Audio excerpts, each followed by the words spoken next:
This is the Yocal Idaho Midweek Report, where we give you a quick overview of the news in Idaho for last week.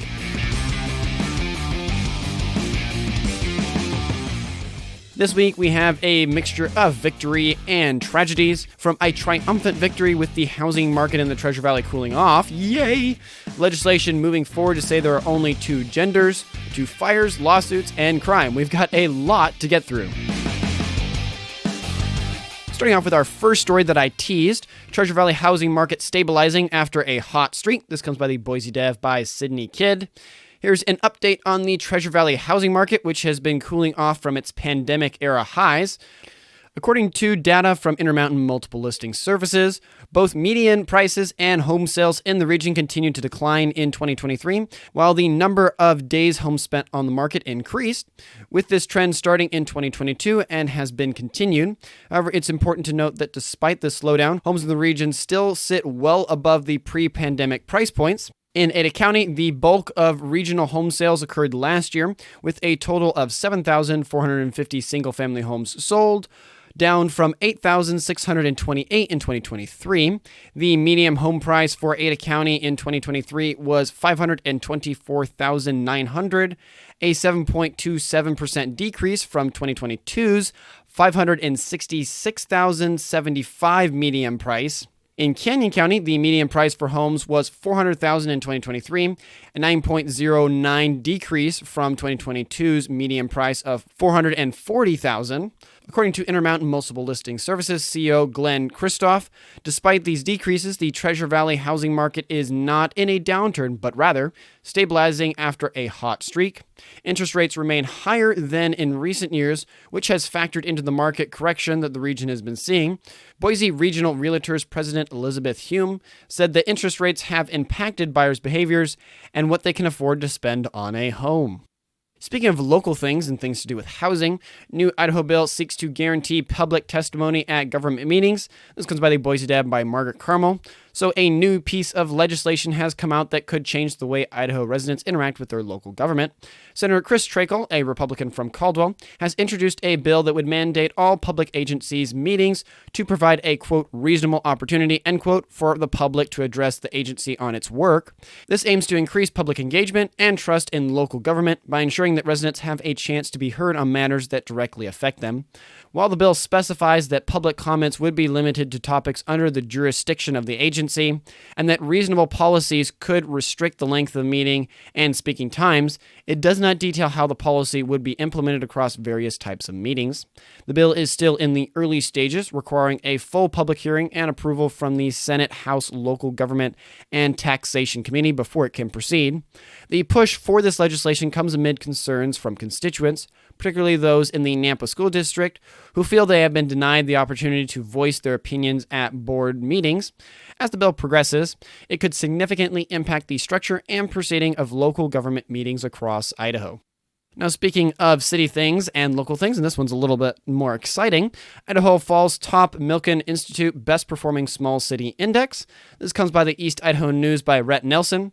Idaho Falls has once again been recognized as America's best performing small city, making the third consecutive win in Milken Institute's Best Performing City Index for 2024. The city's robust job and wage growth have been a key factor in securing the top spot in this prestigious list, which objectively measures economic performance across the nation. Mayor Rebecca Casper of Idaho Falls has expressed pride in the city's achievement, contributing the success to its residents' hard work and talent. The city's focus on technology and innovation within a cybersecurity environment have fostered economic opportunity and attracted employers and their employees. Milken's Institute Index evaluates cities based on job creation, wage growth, and high-tech sector output growth. Idaho Falls' continued presence at the top of this list demonstrates the city's commitment to economic development and its ability to compete in the 21st century marketplace. Other Idaho cities include Coeur d'Alene, Twin Falls, and Pocatello, also ranking highly, showcasing our state's overall economic strength. With Idaho Falls leading the way, we as a state continue to make significant strides in providing a thriving environment for business and residents alike. And speaking of fun, wonderful things that we have here in this wonderful state, McCall's Winter Carnival adapts to snow shortage with creative celebration. This comes by the Boise Dev by Donde. A special update on the McCall's Winter Carnival, an iconic Idaho event that's been facing some chilly challenges this year. For the first time in decades, the carnival has been rescheduled to the last weekend of February, departing from its traditional January festivities. The McCall Chamber of Commerce, which organized the event, is adapting to unpredictable weather conditions that have left the future of the carnival's famed snow sculptures hanging in the balance. With the number of sculptures already having dwindled from over 100 to around 20 in recent years, this season's lack of snow could see even fewer ice creations. However, the Chamber remains hopeful and is expanding the carnival's offerings to include alternative attractions like window painting, photo booths, and yarn bobbing to ensure a vibrant celebration regardless of the snowfall. The carnival has been condensed from 10 days to a 3-day event based on community feedback. Will still feature beloved traditions such as the Children's Torchlighting Parade, the Mardi Gras Parade, fireworks, and live music along the new Cornhole Tournament. The McCall Winter Carnival promises to deliver winter wonder from February 23rd to 25th as the community holds its breath for a snowy forecast. Hey, if you're enjoying the Midweek Report, do us a favor and hit the like button on YouTube, Rumble, or Twitter. It helps us reach more folks who love Idaho just like you. Now, moving into all the bills and different things that's going on with the legislature, our first one here is Idaho House Bill 406, a new step in drug trafficking legislation. This comes by KTVB7 by staff. The Senate Judiciary and Rules Committee in Idaho has given a due pass recommendation to House Bill 406 on Wednesday, February 7th. The bill, sponsored by Committee Chairman Senate Todd Lakely, a Republican representative from Lakely, among others, is seen as a deterrent to drug trafficking. It is proposed to add fentanyl to the list of drugs in Idaho that carry mandatory minimum sentences for trafficking, joining the ranks of heroin, cocaine, and marijuana. The bill outlines that the lowest level mandatory minimum substance would apply when a person is caught with 4 grams of a mixed substance, including fentanyl, or at least 100 pills containing the drug. Furthermore, legislation seeks to establish a new crime called drug-induced homicide, end quote, which would occur when an individual provides illegal drugs to another person, resulting in an overdose and death. However, the bill has faced criticism. Former Ada County prosecutor Gene Fisher testified against the specific portion of the bill, arguing that it's poorly drafted and that causation could nearly impossibly be proven. Fisher also pointed out the involuntary manslaughter can already be used to hold a supplier responsible for a drug overdose death. Despite the mixed public testimony and deliberation, the bill is one step away from Governor Brad Little's desk. If the bill passes the Senate floor with a majority of support, it would only need the governor's signature to become a law. This development marks a significant movement in Idaho's ongoing efforts to combat drug trafficking and its associated harms. And speaking of things that are contentious lately, Idaho's House Bill 421, legislature's passed bill defining sex, igniting debate. This comes by KTVB7 by Laura Guido. The Idaho House has taken a decisive step in the debate over gender definitions by passing legislation that defines male and female and affirms the existence of only 2 sexes. With a vote of 54-14, House Bill 421 will now advance to the Senate.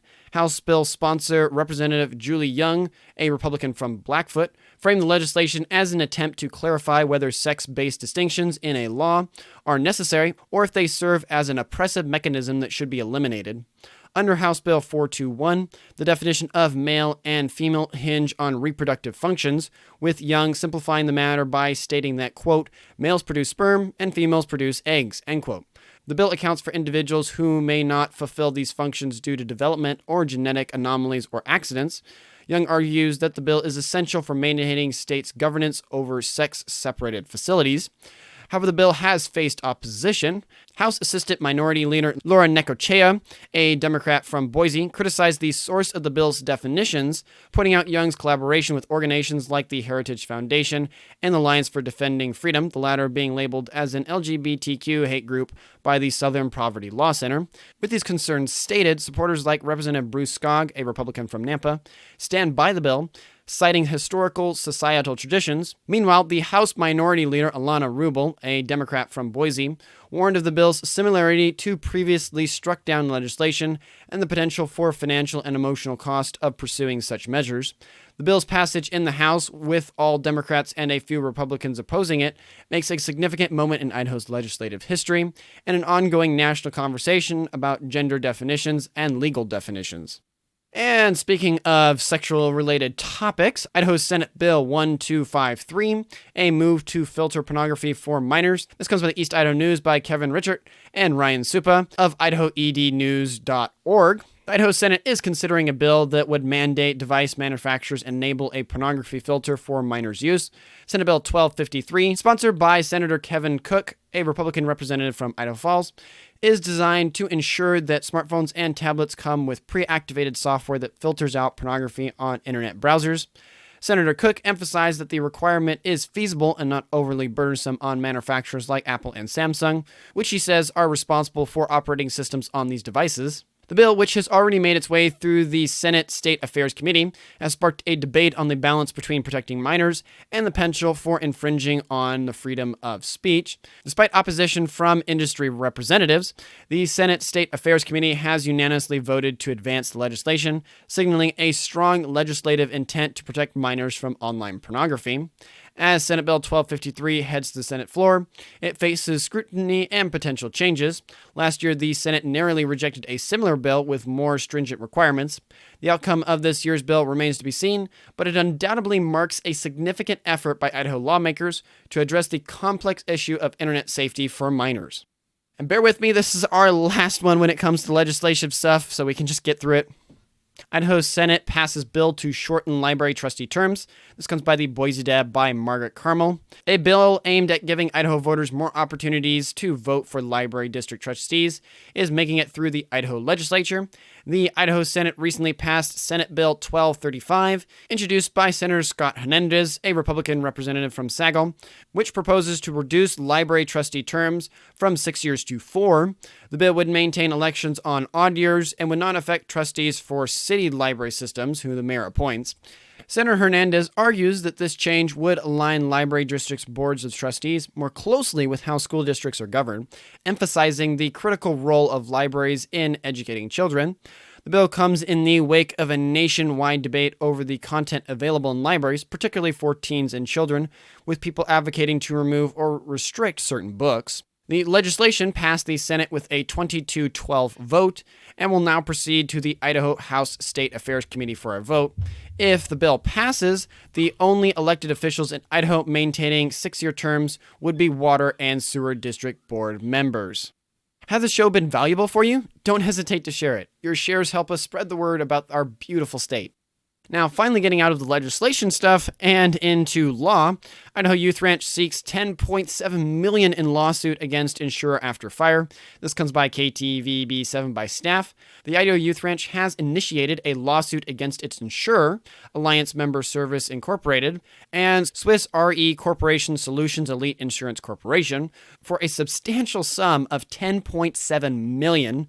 For those that remember, this legal action stems from a fire in July of 2022 that severely damaged the nonprofit's Boise Distribution Center, including the loss of inventory and a warehouse. Despite the Boise fire's inability to determine the fire's cause due to the extensive measures taken to extinguish it, the Idaho Youth Ranch believes it is entitled to compensation for the covered losses. CEO Scott Curtis has expressed that the insurance payout received thus far falls short of covering the significant impact on the organization's 24 thrift stores, which heavily rely on community donations. The fire disrupted the nonprofit's ability to process and store donated goods, leading to reduced donation hours at many thrift stores. Curtis emphasized the intricate process of handling donations and these disruptions' effect on the nonprofit's operations.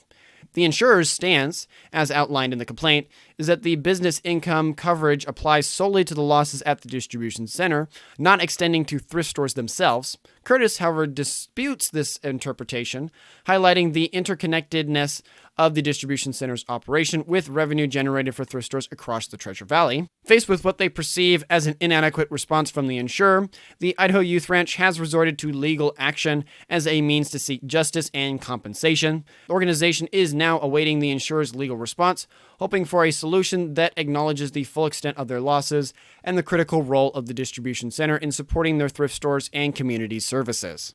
And speaking of fires, Boise Castle Hill Park Playground destroyed by arson fire. This comes by the Boise Dev by staff. The Boise Fire Department and Boise Police Department are currently investigating a devastating arson fire at Castle Hill Park Playground, which resulted in a total loss of the playground equipment. The fire, confirmed to have been set intentionally, broke out on the North Eugene Street just after midnight on Tuesday, February 6th. By 1:30 a.m., Boise police officers were on the scene to begin an arson investigation. Boise Parks and Recreation Director Doug Holloway expressed disappointment at the situation, stating that the cleanup and replacement costs for the equipment are expected to be hundreds of thousands of dollars. Despite the playground being insured, the financial impact is significant.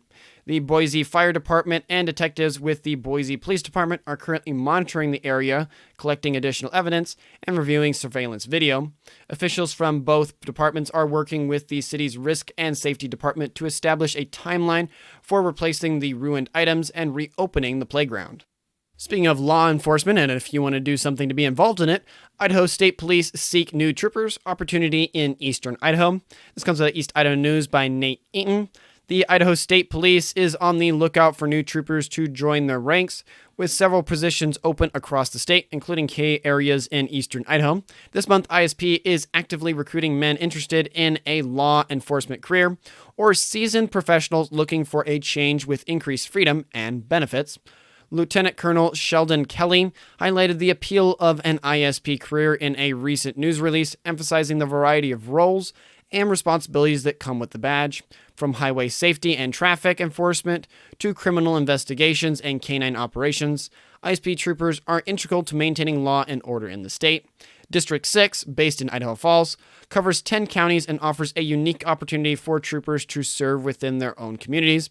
According to District 6 Captain Chris Weddick, there are openings in Idaho Falls and a significant vacancy in Clark County Dubois area, allowing for local residents to apply and continue living in their hometowns while serving as troopers. The benefits of joining ISP are substantial, including health, vision, and dental insurance, retirement plans, education opportunities, paid time off, and more. Colonel Kedrick Wills describes the work environment on ISP as one of camaraderie and dedication, where the challenging work is balanced by the positive impact made on the communities that they serve. Applications for trooper positions are open until February 27th, with the next academy classes scheduled for June. For more information or to apply, interested individuals can visit ISP's website or contact Captain Chris Weddick or Lieutenant Marvin Crane at the District 6 office. And speaking of things due to highways, Linder Road Overpass project update. This comes by the Boise Dev by Sydney Kidd. The Linder Road Overpass project in Meridian, Idaho is inching closer to reality, but not without a significant increase in the estimated cost of construction. The Meridian City Council and Ada County Highway District Commissioners recently announced that the project's costs have escalated by millions more than initially anticipated. Despite rising costs, public opinion on the project is gaining traction. Upon completion, the 4-lane overpass will make Linder Road approximately 33 miles long, making it the longest arterial in Ada County. The overpass aims to connect the two parts of Linder Road, currently divided by I-84, enhancing north-south connectivity. The project, deemed regionally significant, end quote, by the Meridian's Deputy Director of Community Development, Caleb Hood, will also include a roadway improvements, a raised median with landscaping, a pedestrian beacon at Waltman Street, widened paths, and pedestrian safety features on the approach to the overpass. The cost of construction is now estimated at $27 million, with $20 million being allocated for the roadway improvements and the remaining $7 million for the bridge construction. However, this estimate does not include the cost of obtaining the needed property and the right-of-way for the project, which is estimated to be between $6 million and $7 million. Despite the financial challenges, the project has received $4.3 million from the Idaho Transportation Department from its Strategic Initiative grants.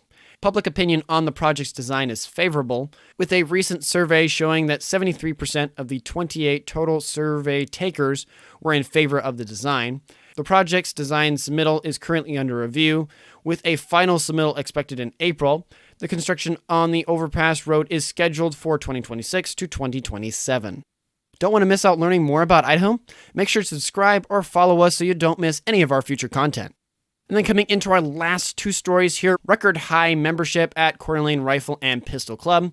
This comes by the Coeur d'Alene /Post Falls Press by Bill Bewley. The Coeur Rifle and Pistol Club, a community staple for over 50 years, is experiencing a surge in membership. Clark Schmidt, a member for over half a century and a past resident, contributes the growth to the club's commitment to responsible gun ownership.